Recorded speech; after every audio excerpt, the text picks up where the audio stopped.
Isn't it annoying when you try to access something and the page isn't showing what you want?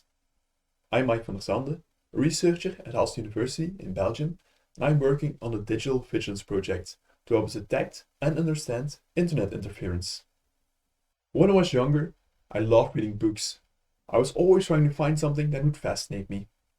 Quickly, I made my way to the library, but sometimes my day would get ruined because there was a book with a page ripped out of it, or another page was drawn over.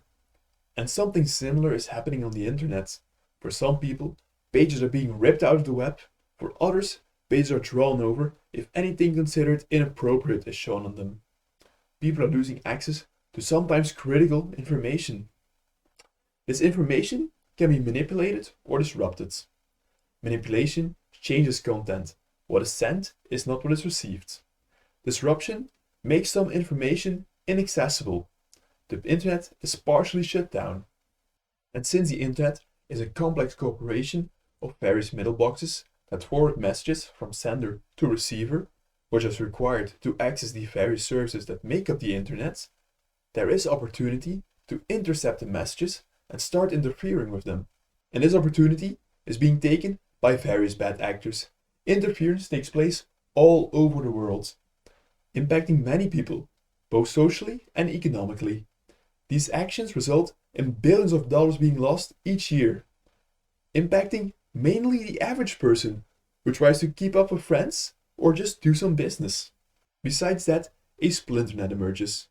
For example, the Great Firewall of China tries to present a safe version of the internet to its users by interfering with anything considered unsafe. However, this creates a barrier that makes it difficult for people outside to access information inside that region, or for the people inside to communicate with people outside of that region. As said before, the internet is a complex cooperation of mailboxes with various services that we can actually use to detect this kind of interference. When information is being manipulated, a different version is shown to a receiver. By comparing results between receivers, we can try to detect whether some kind of manipulation is going on. This kind of manipulation usually happens geographically, where a local bad actor deems some information unsafe and makes it inaccessible. This allows us to request the information from different locations and compare these results to see if any local interference is taking place. We must also not forget that interference isn't a free operation. It takes some time to inspect and manipulate the messages. A client can measure this decrease in network health to try and detect some kind of interference.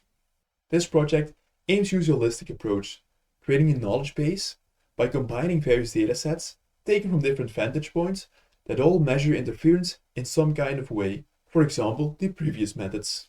A holistic system can use this knowledge base to analyze the data. We have high confidence events if the various datasets agree with each other. In this case, the system can automatically process and act on them. We also have lower confidence events. In this case, the various datasets contradict each other.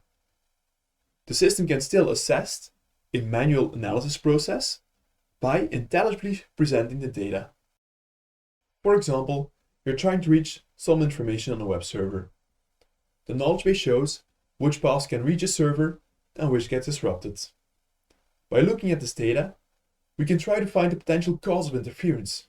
We can also try to find mitigations. In this case, we can see that the unencrypted paths can't reach a server. They get disrupted.